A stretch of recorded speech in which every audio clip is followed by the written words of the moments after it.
ದಕ್ಷಿಣ ಕ್ಷೇತ್ರದ by election. ಇಲ್ಲಿ ಕಾಂಗ್ರೆಸ್ ಅಭ್ಯರ್ಥಿಯಾಗಿರೋ ಸಮರ್ಥ ಶಾಮನೂರ್ಗಿಂತಾನು ಪ್ರದೀಪ್ ಈಶ್ವರ್ ಅವರೇ ಹೆಚ್ಚು ಮುನ್ನೆಲೆಗೆ ಬರ್ತಾ ಇದ್ದಾರೆ, ಹೆಚ್ಚು ಸುದ್ದಿಯಲ್ಲಿದ್ದಾರೆ, ಸದ್ದು ಮಾಡ್ತಾ ಇದ್ದಾರೆ. ತಾಕತ್ತಿದ್ರೆ ದಾವಣಗೆರೆಗೆ ಬಾ ಅಂತ ಬಿಜೆಪಿ ಮುಖಂಡ ಬಿಜಿ ಅಜಯ್ ಕುಮಾರ್ ಸವಾಲನ್ನ ಸ್ವೀಕರಿಸಿ ಶನಿವಾರ ಪ್ರದೀಪ್ ಈಶ್ವರ್ ಅವರು ತಮ್ಮ ಪಕ್ಷದ ಅಭ್ಯರ್ಥಿ ಸಮರ್ಥ ಶಾಮನೂರು ಪರ ಪ್ರಚಾರ ಮಾಡೋದಕ್ಕೆ ಬಂದರು. ಈ ವೇಳೆ ಬಿಜೆಪಿ ಕಾರ್ಯಕರ್ತರು ಪ್ರದೀಪ್ ಈಶ್ವರ್ ವಿರುದ್ಧ ಕಿಡಿಕಾರಿದ್ರು. ನಗರದ ಕೆಬಿ ಬಡಾವಣೆಯಲ್ಲಿ ಶನಿವಾರ ಬಿಎಂಡಬ್ಲ್ಯೂ ಕಾರಿನ ಮೇಲೆ ನಿಂತ ಪ್ರದೀಪ್ ಈಶ್ವರ್ ಕಾಂಗ್ರೆಸ್ ಬಾವುಟವನ್ನ ಹಿಡ್ಕೊಂಡು ತೊಡೆ ತಟ್ತಾ ತಲೆ ಕೂದಲನ್ನ ಸವರ್ಕೊಂಡು ಬಿಜೆಪಿಯನ್ನ ಕೆಣಕಿದ್ರು. ಈ ವೇಳೆ ಬಿಜೆಪಿ ಮುಖಂಡರು ಹಾಗೆ ಮಹಿಳಾ ಕಾರ್ಯಕರ್ತರು ಕೈಯಲ್ಲಿ ಪೊರಕೆ ಹಿಡಿದು ತೋರಿಸಿ ಆಕ್ರೋಶ ಹೊರಹಾಕಿದ್ರು. ಬಿಜೆಪಿ ಕಚೇರಿಯ ಬಳಿ ಬಿಜೆಪಿ ಹಾಗೆ ಕಾಂಗ್ರೆಸ್ ಗುಂಪುಗಳು ಮುಖಾಮುಖಿಯಾಗಿ ಪರಸ್ಪರ ವಿರುದ್ಧದ ಘೋಷಣೆಗಳನ್ನು ಕೂಗೊಂಡ್ರು. ಕಾರಿನ ಮೇಲೆ ನಿಂತಿದ್ದ ಶಾಸಕನಿಗೆ ಬಿಜೆಪಿಯವರು ನಿಂದಿಸಿದ್ರು.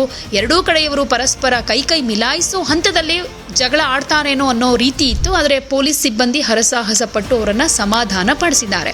ಹಾಗೆ ಕಾಂಗ್ರೆಸ್ ಬಾವುಟವನ್ನ ಹಿಡಿದ ಪ್ರದೀಪ್ ಈಶ್ವರ್ ಅವರು ಬಾವುಟವನ್ನ ಹಾರಾಡಿಸ್ತಾ ಸುತ್ತ ಬಿಜೆಪಿ ಬಾವುಟಗಳು ಕೂಡ ಇದ್ವು.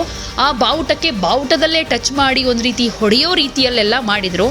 ಸೊ ಶಾಸಕರ ಈ ಒಂದು ನಡೆ ಏನಿತ್ತು ಇದಕ್ಕೆ ಬಿಜೆಪಿ ಕಾರ್ಯಕರ್ತರು ಆಕ್ರೋಶವನ್ನ ವ್ಯಕ್ತಪಡಿಸ್ತಾ ಬಾವುಟ ಹಾರಿಸೋ ಮೂಲಕನೇ ತಿರುಗೇಟು ಕೊಡೋ ಪ್ರಯತ್ನವನ್ನ ಮಾಡಿದ್ರು. ಒಟ್ನಲ್ಲಿ ದಾವಣಗೆರೆ ದಕ್ಷಿಣ ವಿಧಾನಸಭಾ ಕ್ಷೇತ್ರದಲ್ಲಿ ಪ್ರಚಾರದ ಕಾವು ರಂಗೇರ್ತಾ ಇದೆ. ಅದರಲ್ಲೂ ಈಗ ಪ್ರದೀಪ್ ಈಶ್ವರ್ ಕಣದಲ್ಲಿದ್ದಾರೆ ಅಂತ ಅಂದ್ರೆ ಒಂದು ಕಡೆ ಮಾತಿನ ವಾಗ್ದಾಳಿ, ಬಿಜೆಪಿ ನಾಯಕರನ್ನ ಟಾರ್ಗೆಟ್ ಮಾಡಿ ಅವರ ಕಾಲೆಳೆಯೋ ಪ್ರಯತ್ನ, ಸಮರ್ಥ ಶಾಮನೂರು ಪರ ಪ್ರಚಾರದಲ್ಲಿ ಹೆಚ್ಚು ಸುದ್ದಿ ಮಾಡ್ತಾ ಇದೆ, ಸದ್ದು ಮಾಡ್ತಾ ಇದೆ.